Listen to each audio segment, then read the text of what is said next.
네, 안녕하세요. 김정섭 세종연구소 수석연구위원입니다. 오늘 주제는 하노이 회담 이후에 북한 전술 전략무기 개발 동향과 그 핵 억제 교리 진화의 함이라는 주제에 대해서 살펴보겠습니다. 순서는 하노이 회담 이후에 등장한 북한 전술 전략무기를 한번 평가해 보고요. 그리고 이런 무기들이 시사하는 북한의 핵 억제 교리를 한번 평가하고 이어서 한미의 북핵 억제 전략에 주는 시사점을 살펴보도록 하겠습니다. 자, 이것들이 최근 언론에 보도된 내용들인데요. 작년부터 경량의 한반도, 그래서 북한의 신형 ICBM 화성 16형이 등장했다. 이런 것들도 있고요. 또 이제 8차 당대회 열병식의 주인공이 SLBM이다. 이런 기사도 있었습니다. 또 이제 전술핵을 탑재한 미사일을 쏠 경우에 우리 군의 그 미사일 방어가 속수무책이다. 이런 경고성 기사들도 있었고요. 또 전술핵이 한국을 겨냥하고 있다. 선제 핵 공격 가능성을 열었다. 이런 여러 가지 보도들이 잇따르고 있습니다. 자, 그러면은 여기서 우리가 좀 살펴봐야 될 쟁점과 질문들은요. 먼저 이제 북한의 핵 능력이 고도화돼서 미 본토 타격에 근접하게 되면 불가피하게 떠오르는 질문이 확장 억제를 과연 믿을 수 있겠는가, 미국에. 그럼 그 확장 억제 신뢰성을 높이기 위해서 무엇을 해야 되는가라는 문제가 하나 있고요. 그리고 두 번째, 아까도 나왔듯이 북한의 이제 미사일 능력이 고도화되면서 우리 한미의 미사일 방어의 어떤 효용성들이 좀 의문이 되고 있습니다. 그렇다면 그 미사일 방어의 우선순위 조정과 최적화 문제는 어떻게 될 것인가라는 문제가 있을 것이고요. 그리고 이제 북한이 전술핵 개발을 또 이제 강조하고 있다 보니까 이것이 과연 의미하는 바는 무엇인가? 위기 불안정에 미치는 효과들을 한번 살펴보고, 마지막으로 그렇다면은 한국군이 중점적으로 발전시켜야 될 역량은 무엇인지 그 점을 살펴보도록 하겠습니다. 자, 먼저 이제 그럼 하노이 회담이 등장한 전술 전략 무기들인데요. 첫 번째로 신형 전술 유도 무기 단거리 미사일이 있습니다.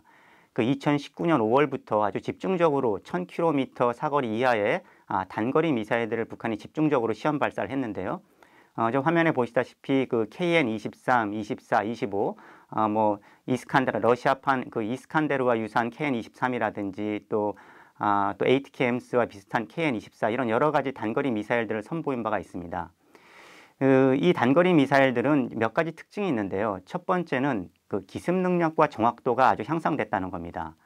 그 기존의 이제 노동 스커드 미사일 같은 경우에는 액체 연료를 사용했는데 반해서 이번에 선보인 미사일들은 다 고체 연료를 사용하기 때문에 연료 주입에 시간을 들일 필요가 없기 때문에 즉각 발사가 가능합니다. 이 즉각 발사 가능하다는 것은 그만큼 연료 주입 시간에 어떤 정보 자산에 노출됨이 없이 아주 기습 공격이 가능하고 그럼으로써 생존성을 높일 수 있다는 장점이 있겠습니다.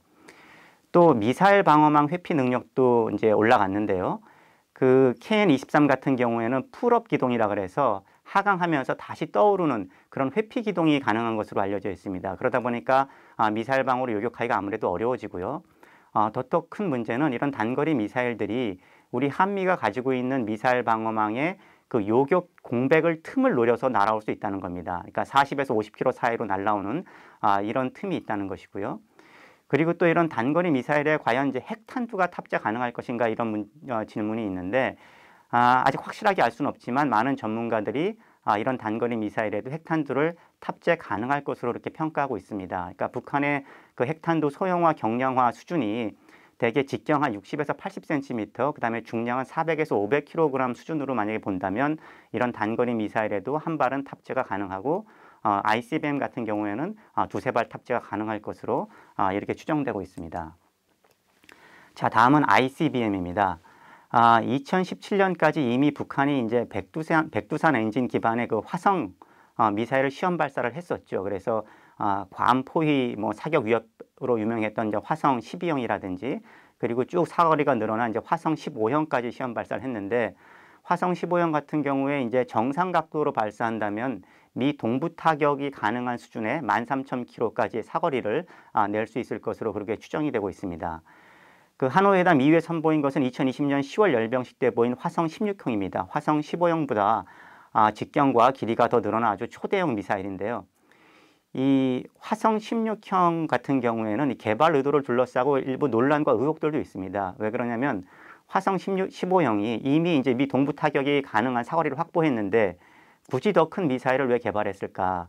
특히 아직도 ICBM 같은 경우는 북한이 이제 고체 엔진 개발하지 못했기 때문에 아직도 액체 기반입니다. 그러다 보니까 연료 주입에 시간이 걸리고 또 이동 중에 어떤 파손의 위험도 있는데 북한으로서는 이 고체 연료를 개발하는 것이 더 우선순위가 있을 텐데 이런 화성 16형을 굳이 더 개발한 이유에 대해서는 아마도 더 큰 탄두, 그러니까 탄두를 여러 개 탑재할 목적이 아니었을까, 아니면 정치적으로 대회에 과시하기 위함이 아니었을까, 이렇게 추정이 되고 있습니다.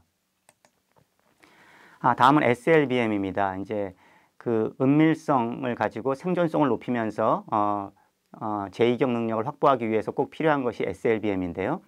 이미 이제 북극성 1형 같은 경우에는 그 심퍼급 잠수함에서 발사한 바가 있었죠. 그래서 이때 이미 북한이 SLBM의 어떤 초기 운영 능력은 보여준 바가 있는데요. 이후에 이제 그 바지선에서 북극성 3형을 시험 발사했는데 사거리가 북극성 1형에 비해서 2배 정도 증가해서 기술적으로는 꽤 업그레이드 된 것으로 평가받고 있습니다. 다만 잠수함 수중 발사가 아니라 바지선에서 했기 때문에 아직까지는 기술적 안전도가 그렇게 높지 않은 것으로 좀 추정되고 있습니다. 북극성 4형, 5형은 시험 발사는 안 됐지만 열병식 때 공개가 됐는데 북극성 5형 같은 경우에는 그 모양으로 봤을 때 한 괌 타격이 그 동해상에서 바로 발사해서 괌 타격이 가능한 한 3,000km의 사거리가 나오지 않을까 그렇게 추정되고 있습니다. 그 SLBM과 아울러서 이제 잠수함 능력이 필요한데요. 북한으로서는 그 심포급 잠수함 외에 2019년 7월에 북한이 중형 잠수함 3,000톤급 중형 잠수함을 공개를 했죠.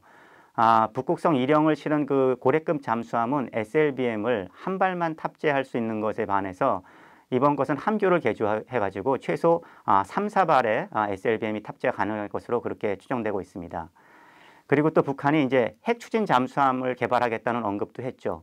그러니까 아무래도 재래식 잠수함 같은 경우에는 수면 위로 계속 부상해야 되기 때문에 미 대잠 자산에 노출되는 것이 불가피해서 이런 원자력 추진 잠수함을 추진한다고 보는데 그렇지만 기술적으로 핵 추진 잠수함을 하기 위해서는 소형 원자로 제작 등 여러 가지 기술적인 난관이 있는 것으로 그렇게 평가받고 있습니다.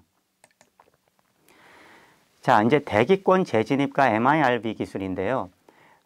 북한 같은 경우에는 이제 미 본토 타격을 할 수 있는 능력을 갖춰야 되는데 그것을 위한 마지막 기술적 문턱이라고 할 수 있겠습니다. 북한이 핵물질도 많이 확보했고 또 텔 같은 이동형 미사일 발사대도 있고 또 ICBM 개발했지만 미사일 사거리도 확보했지만 결국 중요한 것은 미 본토에 진입할 수 있는 대기권 재진입 기술이 아직은 부족하다 이렇게 평가를 받고 있습니다. 2016년에 북한이 이제 재진입 모의 실험을 실시한 적은 있었는데 그때 조건이 실제 ICBM이 대기권을 재진입할 때의 조건하고는 차이가 있는 것으로 지금 이렇게 평가받고 있습니다. 그러니까 ICBM 수준의 미사일이 대기권을 재진입할 때는 마하 20, 또 섭씨 7,000도 이상의 그 압력과 고열을 견뎌야 되는데 그런 수준까지는 아직 이르지 못한 것이 아니냐 이렇게 평가를 받고 있고 또 MIRV라고요. 다탄두 개별 유도 기술 같은 경우도 이제 북한이 계속해서 기술 개발을 하고 있는데 이 MIRV 같은 경우는 비용 대비 효과가 우수하죠. 왜냐하면 그 값비싼 본체인 미사일 본체 하나에다가 여러 표적을 동시에 타격할 수 있는 이제 다탄두를 실을 수 있기 때문인데요. 또 그만큼 이제 미사일 방어를 피할 수 있는 요격을 회피할 수 있는 장점도 있고요. 그래서 이제 화성 15형, 16형의 큰 본체 그 ICBM을 개발한 것도 이런 MIRV를 갖다 다탄두를 탑재하려는 것이 아니냐 이렇게 보고 있습니다.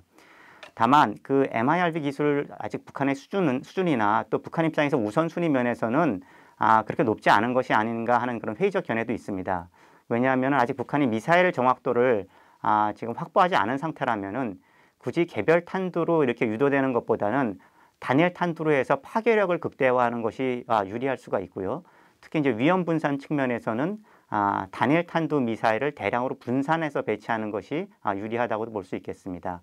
그리고 미국의 그 미사일 방어 시스템이 그 알래스카 상공을 그 중간 단계에서 요격하는 그런 시스템이기 때문에 그 종말 단계에서 그 다탄두로 개별적으로 떨어지는 이런 기술이 북한으로서도 그렇게 우선순위가 높지는 않을 수 있다라는 그런 필요성 측면의 회의론도 있긴 합니다. 자, 이상 살펴본 북한의 새로운 무기들이 시사하는 북한의 핵 억제 교리는 무엇일까? 북한이 어떤 억제 교리를 구상하면서 이런 무기들을 개발할 것인가를 한번 살펴보겠습니다. 북한이 계속해서 일관되게 보여주는 것은 결국에는 미국 본토를 향한 최소 응징 억제를 추구하는 것이 아니냐. 다시 말하면 확증 보복 태세를 추구하고 있다고 볼 수 있겠는데요. 그 최소 억제라는 것은 쉽게 말씀드려서 응징적 억제죠. 상대가 나를 공격했을 때 내가 잔존하는 나의 핵 능력으로서 감당할 수 없는 보복을 가하겠다라는 그런 능력을 갖추겠다는 거죠. 그게 이제 소위 제2경 능력이죠. 그것을 다른 말로 하면 이제 확증 보복이라고도 할 수 있는데요. 그러니까 북한이 지금 계속해서 일관되게 추구하고 있는 핵탄두의 수량을 늘린다든지, 뭐 테를 운용한다든지, 분산 은닉시키고 또 SLBM까지 개발하는 것은 이런 핵무기의 생존성을 높임으로써 확증 보복 태세를 갖추려고 하는 것으로 볼 수 있겠습니다. 다만 아까도 말씀드렸듯이 아직 미국을 향한 확증 보복 태세를 완벽하게 갖추지는 못한 것으로 보이는데요. 무엇보다도 ICBM의 그 대기권 재진입 기술이 아직 미완성이고 또 SLBM 같은 경우에는 이게 작전적으로 의미가 있으려면 그 중형 잠수함 같은 경우도 한 3척에서 4척 이상 갖춰야 되고 또 궁극적으로는 핵 추진 잠수함까지 필요한 상황입니다. 그 확증 보복과 아울러서 사실은 또 더 중첩적으로 북한이 생각하고 있는 것이 거부적 억제와 비대칭 확전 태세라고 할 수 있겠습니다. 북한이 만약 미 본토에 대한 어떤 응징 보복에만 의존할 경우에는 그 억제의 신뢰성이 의심받을 수가 있을 것 같은데요. 왜냐하면은 그 미 본토를 전략 핵으로 타격한다는 것 자체는 북한의 어떤 정권의 생존을 거는 일이기 때문에 과연 북한이 그런 것을 할 수 있겠는가? 따라서 그 억제의 신뢰성이 이제 의문시 된다는 것이죠. 그래서 북한 입장에서는 한편으로는 또 거부적 억제 능력에도 관심을 보이고 있습니다. 그러니까 거부적 억제라고 하는 것은 상대방의 어떤 군사적인 공격이 성공 가능성이 낮다는 것을 주지시킴으로써 그 자제시키는 것을 말하는데요. 그러니까 한반도나 일본에 대한 어떤 전술적인 핵타격 능력을 갖춤으로써 증원군이 한반도에 전개되지 못하도록 거부하는 일종의 그런 거부 전략이 되겠죠. 그 신형 전술 유도목이 아까 말씀드린 KN-23, 24 같은 것들이 대도시에 대한 어떤 대량 파괴가 아니라 굉장히 정밀하게 군사 표적을 타격하는 것도 이런 거부적 억제 전략의 일환이라고 볼 수 있겠습니다. 그리고 이것을 핵 전략 태세에서 구분해 본다면은 비대칭 확전이라고 이제 구분될 수 있을 겁니다. 그러니까 재래식 침공에도 즉각적으로 핵을 선제 사용해서 선제 사용하겠다는 위협을 가함으로써 이제 억제를 유지하는 건데요. 과거 이제 냉전 때 프랑스가 소련에 대해 했던 것, 그리고 현재 파키스탄이 인도에 대해서 하는 그런 비대칭 확전 태세와 유사하다고 할 수 있겠습니다.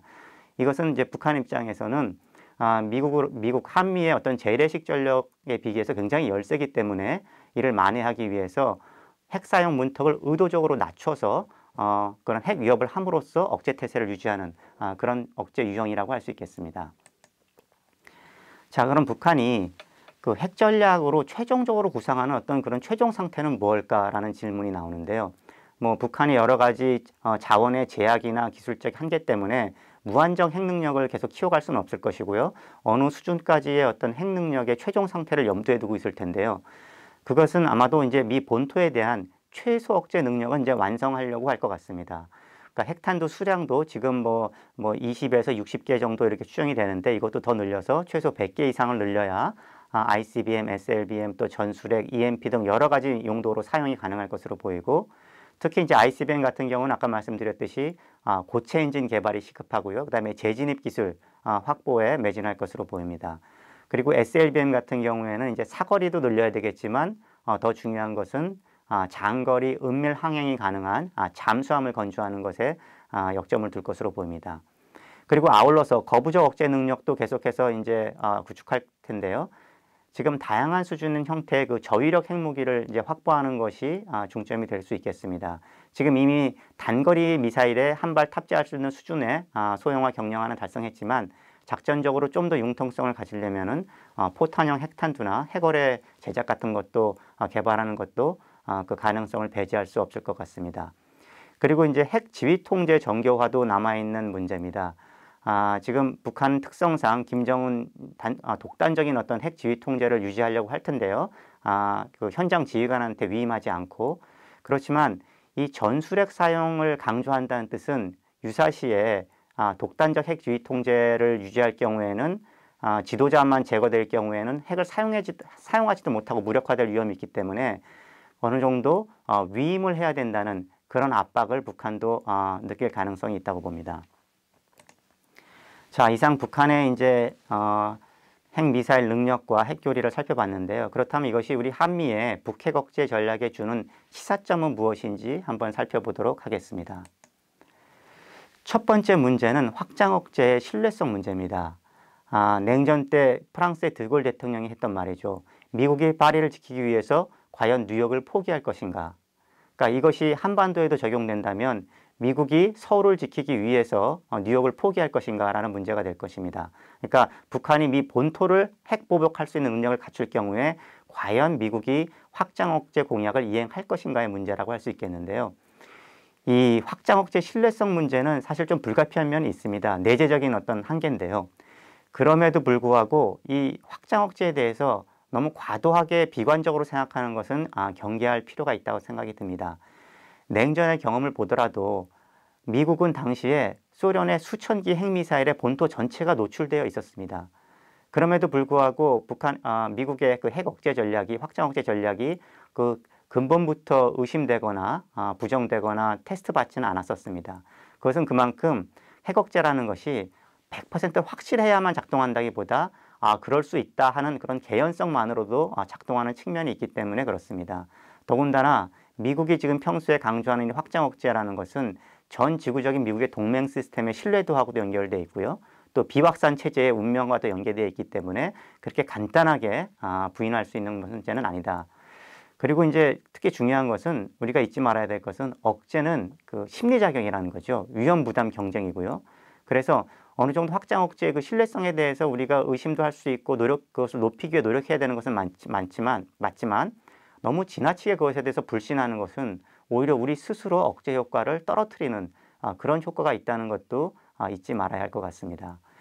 그리고 미국이 트럼프 행정부 들어서 2018년 NPR에서 그 저위력 핵무기를 개발한다는 그 방침도 북한의 거부적 억제 교리를 무력화하는 그런 측면에서 의미가 있습니다. 그러니까 미국이 전술핵 옵션이 없이 전략 핵으로만 보복한다는 그 억제 교리를 갖고 있다면 그 비례성 차원에서 북한이 전술적으로 어떻게 그 핵 위협을 가했을 때 사용할 수 있는 옵션이 좀 제한됐다면 지금 저렇게 미국이 저위력 핵무기를 개발하게 되면 북한이 노릴 수 있는 그 틈을 노릴 수 있는 어떤 그런 확장 사다리의 빈틈이 없어진다라는 측면도 있습니다.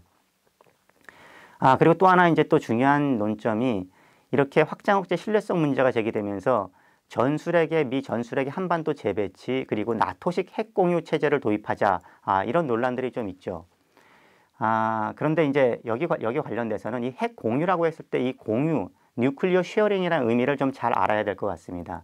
실제로 이 공유라고는 하지만 미국의 전술핵이 한반도에 재배치된다고 해서 그 전술핵 사용에 대한 공유가 있는 것은 아닙니다. 그 의사결정의 공유가 있는 것은 아니고 미 전술핵의 사용은 오로지 미 대통령이 결정합니다. 동맹국은 그 핵무기를 운반하는 운반 수단을 제공한다든가 이런 차원에서의 공유이기 때문에 전술핵이 한반도에 재배치된다고 해도 그 전술핵을 위기 시에 사용하는 것을 담보할 수는 없다라는 것을 좀 알아야 될 것 같고요. 그리고 이제 특히 군사적 측면에서 보면은 물리적으로 전술핵이 한반도에 있지 않다고 하더라도 얼마든지 SLBM이나 또는 괌에서 발진하는 폭격기를 통해서 전술핵을 사용하는 보복 옵션은 얼마든지 가능하다. 그러니까 군사적 효용성이 꼭 있는 것은 아니다라는 측면이 있고요. 오히려 전술핵이 한반도에 재배치되면 어떤 북한의 최우선적인 표적이 돼서 위기 불안정을 또 높인다든가 또 이제 중국의 반발 또는 비핵화 협상에 미친 악영향 이런 것을 좀 고려해야 된다고 생각을 합니다. 자, 이제 두 번째 문제는 딜레마는 뭐냐면 이 보복 능력하고 미사일 방어 간의 어떤 최적 조합의 문제, 우선순위의 문제입니다. 아까도 말씀드렸듯이 북한의 핵미사일 능력이 고도화되고 북한의 미사일 능력, 미사일 수량이 증가하면서 이 미사일 방어의 군사적 실효성이 계속 저하되는 문제가 있습니다. 아까도 말씀드렸듯이 미사일 요격의 허점을 공략해서 들어온다든가 아니면 북한이 800에서 1000기의 그 많은 미사일들을 그 신형 방사포하고 섞어 쏘기 방식으로 운영한다면은 한미의 미사일 방어의 그 역량을 아주 넘어서는 문제까지 있죠. 그리고 더더욱이나 이제 미사일 방어는 워낙 비싼 무기체계이기 때문에 요격 시스템을 구축하는 것이 상대 공격 미사일을 구축하는 것보다 비용이 훨씬 더 많이 들어갑니다. 그래서 이렇게 미사일 방어와 공격 미사일을 서로 주고받는 이런 경쟁을 하게 되면 이것은 결국 방어자에게 불리한 군비 경쟁을 유발하는 그런 문제도 있습니다. 그래서 미사일 방어에 대해서는 우리가 좀 우선순위나 이 최적화를 모색할 수밖에 없는데요. 이 방공 능력을 포기할 수 없기 때문에 여기에 대해서는 일정 수준 갖춰야 되지만 그럼에도 불구하고 미사일 방어는 고가치 핵심 자산 위주로 이렇게 방어 위주로 발전을 시키고 어디까지나 억제 중심은 응징적 억제 중심으로 이렇게 가져가는 것이 필요하다고 봅니다. 그래서 한국군의 억제 전략은 압도적인 대응 전략, 역량에 역점을 둘 필요가 있다는 것이죠. 물론 그 압도적 대응 역량을 한다고 해도 이것이 재래식 전략이기 때문에 북한의 핵위협에 어떻게 이것이 대응할 수 있겠느냐, 핵은 핵으로만 억제할 수 있는 거 아니냐라는 반론도 있을 수 있지만 사실 핵은 핵으로만 대응할 수 있다고 하는 것도 일종의 도구마일 수도 있습니다. 재래식 억제 능력이 굉장히 기술적으로 이제 발전했기 때문에 이것도 예전보다는 많이 가능성이 커졌다. 이제 이런 분석들도 있습니다. 그래서 이 한국군 자체적으로 구축하는 압도적 대응 능력 이것들도 확장 억제를 대체하면서 가는 것이 아니라 확장 억제와 함께 가는 것이기 때문에 북한에게 중첩적인 억제 효과를 발휘한다는 면에서 의미가 있다고 하겠습니다. 자, 마지막으로 이제 그 생각해 볼 수 있는 시사점은요. 북한이 이제 전술핵 무기를 자꾸 이제 강조하고 개발하게 되면 그래서 비대칭 확전 태세를 갖추게 되면 핵 사용 문턱이 점점 낮아지는 이런 문제가 있습니다. 핵 사용 문턱이 낮아진다는 건 굉장히 위기 불안정성이 커진다는 것이죠. 더더욱이나 아까 KN-23, 24 같은 경우에 그런 전술 유도 무기에 그것이 핵탄두가 탑재된 것인지 재래식 탄두가 탑재된 것이 알 수 없는 그 이중 용도 무기로 될 경우에 한미가 대응하는데 굉장히 압박을 받고 어려움을 초래할 수 있다는 것이죠. 이렇게 될 경우에 한국군도 굉장히 전술적인 대응 역량을 강화해야 된다는 그런 압박감을 느낄 수밖에 없을 겁니다. 왜냐하면 그 북한이 전술적인 핵 능력을 가지고 공격하려고 한다면 이것을 우리도 선제적으로 무력화해야 된다. 조기 무력화해야 된다는 그런 압박을 느낄 수밖에 없기 때문인데요. 이런 차원에서 우리 지금 한국군이 추구하고 있는 핵 WMD 체계 중에 전략 표적 타격이라고 해서 어떤 선제 타격 개념이 들어간 이런 것에 대한 중요성이 부각될 수밖에 없는데 다만 여기서 딜레마는 이런 선제 타격 개념이 들어갔을 경우에는 굉장히 위기 불안정성이 심화된다는 문제가 있다는 겁니다. 그러니까 징후가 있을 경우에 선제 타격한다고 하지만 첫 번째 징후 판단 자체가 어려운 거고요. 그리고 그 징후가 있다고 해서 선제 공격을 한다고 하더라도 북한의 핵 능력을 한꺼번에 100% 무력화시키지 못한다면 남아있는 핵전력으로 우리가 핵보복을 당할 수 있기 때문에 그 선제 타격 개념에 어떤 합리성이 있다고 보기는 어렵고요. 특히나 중요한 것은 우리가 이제 선제 타격 교리를 자꾸 발전시키면 북한 입장에서도 이게 소위 use it or lose it 딜레마라고 하는 건데요. 북한도 그렇다면은 핵을 보기도 전에 무력화될 그런 걱정 때문에 더 빨리 핵을 사용해야 되는 것이 아니냐라는 압박을 느끼게 된다는 거죠. 그러니까 서로 간에 이런 압박을 느끼면서 핵 사용 문턱이 더 낮아져서 원치 않는 핵전쟁 가능성까지 있을 수 있다라는 이런 딜레마가 있기 때문에 이 선제적인 핵 사용 교리는 상당히 조심해서 접근할 필요가 있다라고 생각이 듭니다. 자, 결론적으로 지금 본 북한의 핵미사일 능력이 우리 한미 북핵 억제 전략에 주는 딜레마는 세 가지입니다. 확장 억제에 대한 신뢰성 문제를 어떻게 할 것인가, 그 다음에 갈수록 그 효용성이 감소하는 것으로 보는 미사일 방어를 어떻게 할 것인가, 그리고 전술핵 위협에 대해서는 어떻게 대처해야 되는 것입니다. 이미 말씀드렸듯이 여기에 대해서는 그 확장 억제의 실효성 문제는 너무 지나치게 비관적으로 접근하기보다는 한미가 지금과 같이 계속 노력을 해서 어떤 핵전력 운용에 대해서 실질적인 의사결정의 공유는 안 되지만 그런 어떤 공동의 협의체를 만들고 실행 체계를 점검하고 하면서 거기에 대한 신뢰성을 높여가는 수밖에 없다는 생각이 들고요. 그리고 미사일 방어는 필요하지만 이것은 어느 정도 우선순위를 정해서 선택과 집중을 할 수밖에 없고요. 그래서 이런 미사일 방어와 같은 거부적 억제보다는 보복 능력에 중점을 두는 응징적 억제를 중심으로 한국군의 억제를 발전시켜야 되겠다. 그리고 마지막으로 그 선제 타격 개념의 어떤 전략 표적 타격, 이것은 위기 불안정을 심화시키는 문제가 있기 때문에 신중하게 접근할 필요가 있다라는 점을 강조드리겠습니다. 네, 감사합니다.